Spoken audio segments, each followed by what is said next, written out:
ဓမ္မမိတ်ဆွေပရိသတ်များအားလုံးပဲမင်္ဂလာပါရှင်။ဒီနေ့တင်ဆက်ပေးခြင်းတဲ့အကြောင်းကတော့မြတ်စွာဘုရားရှင်များပွင့်တော်မူပုံဆိုတဲ့အကြောင်းပဲဖြစ်ပါတယ်ရှင်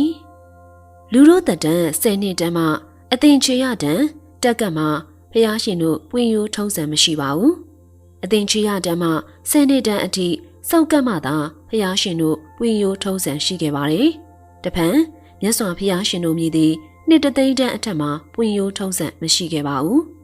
အနှစ်100တန်းအောက်မှာလည်းပွင့်တော်မမူနိုင်ပါဘူး။လေးအသင်ချင်းနဲ့ကဘာတသိန်းအတွင်းပွင့်တော်မူခဲ့သောဖျားရှင်ပေါင်း28စုအနက်တသိန်းတန်းမှာ10စုနဲ့9000တန်းမှာ10စုပွင့်တော်မူခဲ့ပါတယ်။အခြား9စုအနက်6000တန်းမှာ2စု8000 9000 4000 3000 2000တန်းများမှာ1စုစီပွင့်တော်မူခဲ့ပါတယ်။ထို28စုအနက်အနှစ်100တန်းမှာကကျွန်ုပ်တို့ရဲ့ဂရမမြတ်စွာဘုရားရှင်တဆူရဲသာပွင့်တော်မူခဲ့ပါတယ်။ယခုဗဒ္ဒကဘာမှာကာကုတန်မြတ်စွာဘုရားရှင်ကအနှစ်4000တန်ကောနာကုံမြတ်စွာဘုရားရှင်ကအနှစ်3000တန်ကတ္တပမြတ်စွာဘုရားရှင်ကအနှစ်2000တန်မှာပွင့်တော်မူခဲ့ကြပါတယ်။ကျွန်ုပ်တို့ရဲ့ဂရမမြတ်စွာဘုရားရှင်မှာကအနှစ်1000တန်မှာပွင့်တော်မူရမယ့်အစားအနှစ်100တန်မှာသာပွင့်တော်မူခဲ့ပါတယ်။အကြောင်းမှာအနှစ်1000တန်မှာ100တနှစ်တန်းအထိပါရမီဖြည့်ကျင့်နေစေဖြစ်နေ၍အနှစ်100တန်းရောက်မှသာဖျားပွင့်တော်မူခဲ့ခြင်းဖြစ်ကြောင်းတပိဋကဆရာတော်ဦးဝိစိတ်တသာရဘိဝင်သားရဲ့မဟာဗုဒ္ဓဝီကျမ်းကြီးမှာအကျယ်တဝင့်ရှင်းပြထားပါတယ်။အနှစ်တသိန်းတန်း9000တန်းကဲ့သို့နှစ်များသောတချို့သက်တမ်းမှာပွင့်တော်မူခဲ့တဲ့ဖျားရှင်တို့ကပြိဋိဘံပြုပြီးလျင်သာသနာတော်မချမ်းရခဲ့ပါဘူး။ဂရမမြတ်စွာဘုရားရှင်မှာကအနှစ်100တန်းမှာပွင့်တော်မူခဲ့ခြင်းကြောင့်ဗုဒ္ဓသာသနာတော်နှစ်9000မကချန်ထားခဲ့ပါတယ်။ယခုခေတ်ကျွန်ုပ်တို့85နှစ်ဝန်းကျင်ခန့်သက်တမ်းမှာမြတ်စွာဘုရားရှင်ရဲ့သာသနာတော်သားတော်တန်ဃာတော်များကြံ့ရှိနေတာဖြစ်ပါတယ်။ကျွတ်တန်းဝင်ရန်ပုဂ္ဂိုလ်များကြံ့ရှိနေခြင်းကြောင့်ဖြစ်ပါတယ်။ဗုဒ္ဓနှစ်2600ပြည့်ရောက်တော့မယ်။အကယ်၍သာဂရမမြတ်စွာဘုရားရှင်ကအနှစ်1000တန်းမှာပွင့်တော်မူခဲ့ပါက85နှစ်ဝန်းကျင်ခန့်သက်တမ်းရှိတဲ့မိမိတို့ကကျွတ်တန်းဝင်မှုအကြောင်းမရှိတော့ပါဘူး။အခုသာသနာတော်တဝက်ကျော်နေပြီဖြစ်ပါတယ်။ဗုဒ္ဓသာသနာတော်နှစ်ဆိုသည်မှာမြတ်စွာဘုရားရှင်ပြိဋိဘံပြုပြီး3လအကြာမှာပထမသင်္ဃာယနာတင်ခဲ့ကြတဲ့ရှင်မဟာကတ္တပအရှင်အာနန္ဒာအစရှိရဲ့ယဟန္တာကြီးများနဲ့အဇာတသက်ဘုရင်မင်းမြတ်တို့ညှိနှိုင်းပြီးတော့1 2 3ဆိုပြီးရေတွက်လာခဲ့တဲ့နှစ်ဖြစ်ပါတယ်။သာသနာတော်နှစ်နဲ့ဗုဒ္ဓနှစ်ရာစုနှစ်ထောင်စုနှစ်တို့မှာထူးခြားစွာကျွတ်တန်းဝင်ကြပါတယ်။သာသနာတော်နှစ်ကို45ဝါထည့်ပေါင်းမှာကမြတ်စွာဘုရားရှင်ပွင့်တော်မူခြင်းအတူကဗုဒ္ဓနှစ်ဖြစ်ရကြောင်းတင်ပြရခြင်းကတော့မြတ်စွာဘုရားရှင်ရဲ့သာသနာတော်နှစ်နဲ့ဗုဒ္ဓနှစ်ရာစုထောင်စုနှစ်တို့မှာထူးထူးခြားခြားကျွတ်တန်းဝင်ခဲ့ကြတဲ့အထောက်အထားများမြောက်များစွာရှိခဲ့တာကြောင့်ဖြစ်ပါတယ်။မြတ်စွာဘုရားရှင်ပြိဋိဘံပြုပြီးသာသနာတော်နှစ်100မှာဝေသာလီပြည်မှာယဟန္တာပေါင်း900စုပေါင်းပြီးတော့ဒုတိယသင်္ဃာယနာတင်ခဲ့ကြရာကျွတ်တန်းဝင်ကြသူများဂရေချီပြီးရှိခဲ့ပါတယ်။သာသနာတော်နှစ်235မှာပါတလီပုတ်ပြီးယခုပတ္တနာမှာတိရိဓမ္မသောကမင်းကြီးလက်ထက်ယဟန္တာပေါင်း1000စုပေါင်းပြီးတတိယသင်္ဃာယနာတင်ခဲ့ကြပါတယ်။ထိုအချိန်မှစ၍ကိုယ်တိုင်းကိုယ်ဌာနသို့ဓမ္မတူတာခေါ်သာသနာစေတမန်ယဟန္တာများကိုစေလွတ်တော်မူခဲ့ပါတယ်။ထိုကိုယ်တိုင်းအနက်သဝနာဘူမိခေါ်ယာမညတိုင်းယခုပသိမ်ဒလဗုဒ္ဓမတို့လည်းသာသနာပြုယဟန္တာ5ပါးရှောင်လာပါတယ်။အရှင်သောနာအရှင်ဥဒ္ဒရာအရှင်အနုရုဒ္ဓအရှင်တိတ်တာဂုတ်တာနဲ့အရှင်သောနေရာတို့ဖြစ်ကြပါတယ်။ထို့အချိန်မှာသူဓမ္မပူရာခေါ်တထုံပြီးမှတိရိမာတောကမင်းအုပ်စိုးချိန်ဖြစ်ပါတယ်။ဗုဒ္ဓနှစ်300ခန့်မှာတတိယသင်္ဃာယနာတင်ချိန်၌သာသနာတော်နှစ်235ဖြစ်ပြီးဗုဒ္ဓပွင့်ပြီး45ဝါအပေါင်း235နှစ်280ရှိပြီဖြစ်ပါတယ်။ကိုယ်တိုင်းကိုယ်ဌာနအရှိတာအာရှနဲ့အာရှတိုက်တခွင်တို့ယဟန္တာများပြန့်နှံ့ရောက်ရှိချိန်ဗုဒ္ဓနှစ်300ခန့်မှာယဟန္တာများမြောင်များစွာပေါ်ထွန်းခဲ့သလိုသောတာပန်ပေါင်းဂရေချီပြီးကျွတ်တန်းဝင်ခဲ့ကြပါတယ်။ထိုဗုဒ္ဓနှစ်300ခန့်45ဝါအပေါင်းသာသနာ255ခန့်မှာပင်မိမိတို့ရဲ့မြန်မာနိုင်ငံအတွင်းတထုံပသိမ်ဒလမုဒ္ဓမစသည်တို့မှာယဟန္တာများပေါ်ထွန်းခဲ့ကြသလိုသောတာပန်အရိယာများအဖြစ်အများကျွတ်တန်းဝင်ခဲ့ကြပါတယ်။ဗုဒ္ဓနှစ်900ခန့်မှာသာသနာနှစ်400ဝန်းကျင်မှာစပြီးအိန္ဒိယပြည် မြစီမဒေတာမှာဗုဒ္ဓသာသနာမင်းမိလာရာသာသနာနှစ်600ခန့်မှလုံးဝပျောက်ကွယ်သွားပါတယ်။သာသနာတော်နှစ်450မှာတီဟိုကျွန်းယခုတိရိလင်္ကာမှာဝတ္တကာမဏီမင်းကြီးကအရှင်ဓမ္မရခိတအမှုပြုတဲ့ယဟန္တာ900အားကြက်မှတ်စေပြီးသဒုဋ္ဌသင်္ဃာယနာအဖြစ်ပေရွက်ပေါ်မှာပိဋကတ်စာရီရေးမှတ်တင်ပြီးသာသနာပြုခဲ့ပါတယ်။ဗုဒ္ဓပွင့်တော်မူပြီးချိန်45ဝါသာသနာ450ဗုဒ္ဓနှစ်495နှစ်မှာတိဟိုမှာသာသနာတော်ထွန်းကားလာပါတယ်။ဗုဒ္ဓနှစ်900အရောက်မှာပိဋကသုံးပုံပါဠိစာပေကိုအထာဂတနီကာစသဖြင့်ချဲ့ထွင်ရေးသားမှုများပေါ်ပေါက်လာရာယဟန္တာများနေပြောင်မထိုးနိုင်လောက်အောင်ပေါ်များခဲ့ပြီးသောတာပန်အရိယာများအဖြစ်ဂရေချီပြီးကျွတ်တန်းဝင်ခဲ့ကြပါတယ်။သာသနာနှစ်900ခန့်မှာပင်ကိုတိုင်းကိုဌာနအနက်ယောနကတိုင်းယခုအာဖဂန်နစ္စတန်မှာမိလိန်ဒါမင်းနဲ့အရှင်နာဂသေနပညာရှင်တို့ပေါ်ထွန်းခဲ့ရာတရားဝါဒဗုဒ္ဓသာသနာတော်မှာမိလိန်နာပညာကျမ်းအဖြစ်နေလိုလားလို့အထူးထင်ရှားခဲ့ပါတယ်။ဗုဒ္ဓနှစ်1900 1800ဝန်းကျင်မှာသာသနာ1600ဝန်းကျင်ကအနော်ယထာမင်းလက်ထက်မှာတထုံမှာမြမပြည်အလဲပိုင်းဗကံကိုပိဋကသုံးပုံနဲ့အတူဗုဒ္ဓသာသနာထွန်းကားလာပြန်ပါတယ်။ကျန်စင်သားမင်းနန်းတက်စဉ်ဗုဒ္ဓနှစ်1945မှာအပေါင်းသာသနာ1655ဝန်းကျင်မှာအရိယာများအများအများပေါ်ထွန်းခဲ့ပါတယ်။ဗုဒ္ဓနှစ်1800ဝန်းကျင်မှာ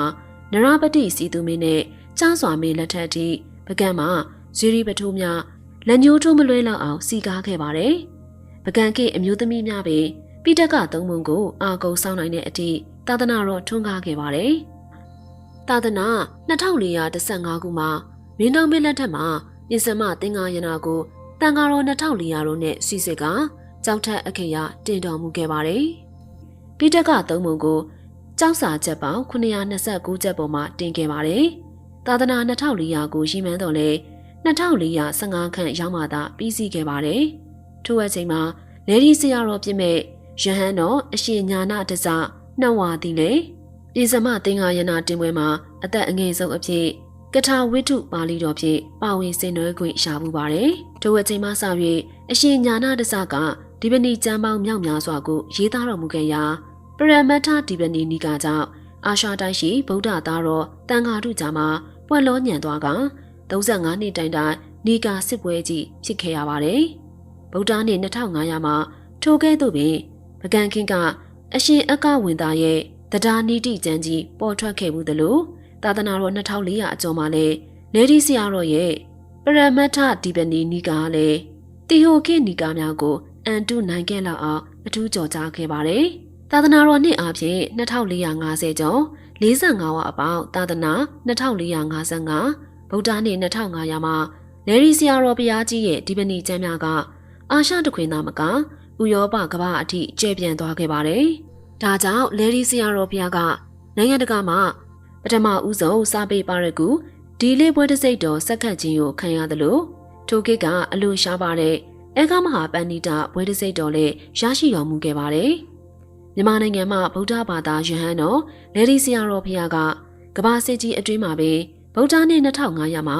တကမ္ဘာလုံးကဗုဒ္ဓဘာသာကိုအာရုံစိုက်လက်အောင်စွမ်းဆောင်နိုင်ခဲ့ပါတယ်။ဗုဒ္ဓနှစ်2500ဝန်းကျင်မှာပဲလူပုဂ္ဂိုလ်များအုပ်စုလိုက်တမထဝိပဿနာဘာဝနာကျင့်ကြံလာကြအောင်တရားစခန်းများထူထောင်ရန်လေဒီဆရာတော်ကအနာဂံဆရာတက်ကြီးအားတွန်းအားပေးမျိုးစိချပေးခဲ့ပါတယ်။အရင်တစ်ချိန်ကလူပုဂ္ဂိုလ်တို့ကအလှဒါနာပြုတရားနာတရားစာယုဥပုသ္တိလာဆောက်ပတိစိတ်စတဲ့အစင်းလောက်နဲ့ကျင့်နေကြပါတယ်။ယခုလေဒီဆရာတော်ရဲ့တိုက်တွန်းအားပေးမှုကြောင့်အနာဂံဆရာတက်ကြီးရဲ့တပည့်များမှတစဉ်မြန်မာနိုင်ငံသားမကတကမ္ဘာလုံးရှိဘာသာပေါင်းစုံလူပုဂ္ဂိုလ်တို့ကတရားထိုင်တရားခြင်းပฏิပတ်တိအကျင့်ကိုအားစိုက်လာကြပါတယ်။ထို့မတိုင်မီကဝိပဿနာကျင့်စဉ်ပฏิပတ်တိကျင့်စဉ်ကိုကျင့်ကြံအားထုတ်မယ်ဆိုရင်လူဝိကြောင်ကိုချုပ်ပြီးယဟန်မောင်ဝင်တော်ထွက်ခဲ့ကြပါတယ်။၎င်းရဲ့ကျင့်စဉ်ကယဟန်တန်ဃာတော်များနဲ့သာသက်ဆိုင်တယ်လို့ယူဆခဲ့ကြပါတယ်။လူပုဂ္ဂိုလ်များကျင့်ကြံရင်လည်းတမထအဆင့်သာကျင့်ကြံပြီးဘိုးတော်အဖြစ်အားထုတ်ခဲ့ကြပါတယ်။လေဒီဆရာခင်မာမူလူဝိကြောင်ဘဝဖြင့်တာမယဥဝိန်ကိုအချိန်ပိုင်းစွန့်ခွာပြီးတမထဝိပဿနာတရားအားထုတ်ရမှန်းသိလာကြပါတယ်။သာသနာတော်နှစ်2500မှာမြန်မာနိုင်ငံကမ္ဘာအေးမဟာပါဒနာလိုင်ကူမှာ ညောင်ရမ်းဆရာတော်အမှုပြုပြီးမဟာစီဆရာတော်တိပိဋကဆရာတော်ဦးဝိစိတ်တတာရဘိဝင်သားတို့ဦးဆောင်၍တန်ဃာတော်2500ကျော်နဲ့စတ္ထသင်္ဃာယနာစာထအခရာတင်တော်မူခဲ့ပါတယ်။လေဒီဆရာတော်ခင်မစတင်ဖောက်ထွင်းခဲ့ရာသာသနာတော်2500မှာတကမ္ဘာလုံးကိုပိဋကသုံးပုံစာအုပ်များပြန့်နှံ့ခဲ့ပါတယ်။မဟာစီဆရာတော်ရဲ့တတိပဋ္ဌာန်ကျင့်စဉ်နဲ့မိုးကုတ်ဆရာတော်ရဲ့ပဋိစ္စသမုပ္ပါတရားတို့ကလူပုဂ္ဂိုလ်များထံပြန့်နှံ့သွားကြပါတယ်။သာသနာ2500ကျော်မှာလေဒီမဟာစီမိုးကုတ်တာမကစွန်လွန်တဲအင်ကူဖာအောင်စသဖြင့်တရားစခန်းပင်မှာရိတ်တာခွဲပေါက်မြောက်များစွာပေါ်ထွန်းခဲ့ပါတယ်။ယခုသာသနာတော်2550ကျော်မှာလေဒီဆရာတော်ရဲ့တာတပည့်မြီးမမြစ်တပည့်ဥကုအင်္ဂါကတကဘာလုံးမှာတရားစခန်းရိတ်တာခွဲပေါက်အများဆုံးဖွင့်နေနိုင်ခဲ့ပါတယ်။ကဘာပေါ်မှာအကြီးမားဆုံးသောဝိပဿနာစေတီတော်ကြီးကယောဂီပေါင်းတသိန်းခန့်တပြိုင်နက်တည်းတရားထိုင်နိုင်လောက်အောင်ကြီးကျယ်ခမ်းနားလာပါတယ်။၎င်းက45ဝါသာသနာ2555ဗုဒ္ဓနှစ်2600ဝန်းကျင်မှာဗုဒ္ဓသာသနာတော်ရဲ့အထုအထိပ်လေဒီဆရာတော်ရဲ့အရှိအဝါစတ္ထသင်္ဃာယနာရဲ့တွန်းအားဗုဒ္ဓဘာသာဝင်တို့ရဲ့တရားတရားတို့ကြောင့်ထင်ရှားကျော်ကြားနေခြင်းဖြစ်ပါတယ်။ထိုဝိပဿနာစေတီတော်ကြီးကြောင့်တကမ္ဘာလုံးမှာဘာသာပေါင်းစုံတို့ကဗုဒ္ဓသာသနာရဲ့အထုအထိပ်ဆုံးကျင့်စဉ်ဖြစ်တဲ့ဝိပဿနာဘာဝနာကိုအထူးစိတ်ဝင်စားပြီးအားထုတ်လာကြပါတယ်။ရခင်တစ်ချိန်ကရက်ွက်ဓမ္မယုံသာသနာအစဦးတို့မြည်သည့်အလူဒါနာပြုခြင်းတရားတော်များရွတ်ဖတ်ပူဇော်ခြင်းနဲ့သီလစောင့်တည်ခဲ့သောဗုဒ္ဓသာသနာပြုဝါနိယဌာနဖြစ်ခဲ့ပါတယ်။ယခုနှစ်ဆယ်စုနှစ်အတွင်းမှာယဉ်ကျေးမှုသင်တန်းများတရားဓမ္မဟောပြောဆွေးနွေးရာသင်တန်းများပို့ချရာနေရာများအဖြစ်တိုးတက်လာခဲ့ပါတယ်။သာသနာအစဦးများပြားတော့လဲရက်ွက်ဓမ္မယုံကျေးရွာဓမ္မယုံမြို့နယ်ဓမ္မယုံဖရာကျောင်းတစောင်းစသည့်သာသနာအစအဦးများမြန်မာနိုင်ငံမှာအမြောက်အများပေါ်များလာပါတယ်။သို့သောတစ်နေ့တစ်ကြိမ်တစ်လတစ်ကြိမ်စသဖြင့်အခါကြီးရက်ကြီးအချိန်များမှသာတောဖွင့်ပြီးအလှဒါနပြုခြင်းဥပုသ်သီလစောင့်တည်ခြင်းတရားပွဲများကျင်းပခြင်းတို့ပြုလုပ်ခဲ့ကြပါတယ်။ကျန်အချိန်များကတော့တောပိတ်ထားကြတာကများပါတယ်။ခတ်ထားသည့်တော်များဖွင့်လိုက်ကြပါစို့။အထက်ပါသာသနာအစအဦးများကိုတောခတ်ထားမယ့်အစားတရားပွဲများဆွေးနွေးပွဲများပရိယတ္တိသင်တန်းများပရိပတ်တိကျင့်စဉ်များအားထုတ်နိုင်မှုအပတ်စဉ်လစဉ်ဖွင့်လှစ်ကဆောင်ရွက်ကြမယ်ဆိုရင်ကျေးရွာရက်ကွက်မြို့တိုင်းနိုင်ငံအဝန်းလောကုတ္တရအသိဉာဏ်တကားများပွင့်လာကြပါမယ်။ထူးခြားစွာကျွတ်တန်းဝင်ကြအောင်ပါမယ်။ပရိယတ္တိသာသနာပရိပတ်တိသာသနာကိုရက်ကွက်တိုင်းကျေးရွာတိုင်းမြို့နယ်တိုင်းတိုင်းပြည်တိုင်းတိုးတက်ပြန့်ပွားအောင်အားထုတ်နိုင်ကြမယ်ဆိုရင်ထူးထူးခြားခြားကျွတ်တန်းဝင်ကြအောင်မဲ့ခေတ်ကိုရောက်ရှိပြီးအောင်တော့မယ်။မောဟအမှောင်တုမှအမောဟအလင်းတကားကိုဖျက်တမ်းကအရိယာသောတာပန်မတဆင့်အမြိုင်နိဗ္ဗာန်သို့ဥတည်နိုင်စေကြောင်းဆုတောင်းမေတ္တာပို့သလိုက်ပါရရှင်။ဟုတ်ကဲ့ပါရှင်။အခုတင်ဆက်ပေးခဲ့တဲ့မြတ်စွာဘုရားရှင်များပွင့်တော်မူပုံနဲ့သာသနာနှစ်2006မှာလူဝများကျွတ်တန်းဝင်မယ်ဆိုတဲ့အကြောင်းကိုတော့လူမှုကွန်ရက် Facebook စာမျက်နှာကနေပြီးတော့ကောက်နှုတ်တင်ဆက်ပေးထားတာဖြစ်ပါရရှင်။အခုလိုကျမတို့ရဲ့ channel ကနေတရားဓမ္မနဲ့သက်ဆိုင်တဲ့အကြောင်းအရာတွေကိုအမြဲလိုတင်ဆက်ပေးနေတာဖြစ်ပါတယ်။ဒါကြောင့်ဓမ္မမိတ်ဆွေပရိသတ်များအနေနဲ့လည်းကျမတို့ရဲ့ channel လေးကို subscribe လေးလုပ်ပြီးတော့စောင့်ကြည့်အားပေးနေပါဦးရှင်။နားဆင်ပေးခဲ့ကြတဲ့ဓမ္မမိတ်ဆွေပရိသတ်များအားလုံးလည်းနိဗ္ဗာန်ကိုမျက်မှောက်ပြုနိုင်ကြပါစေရှင်။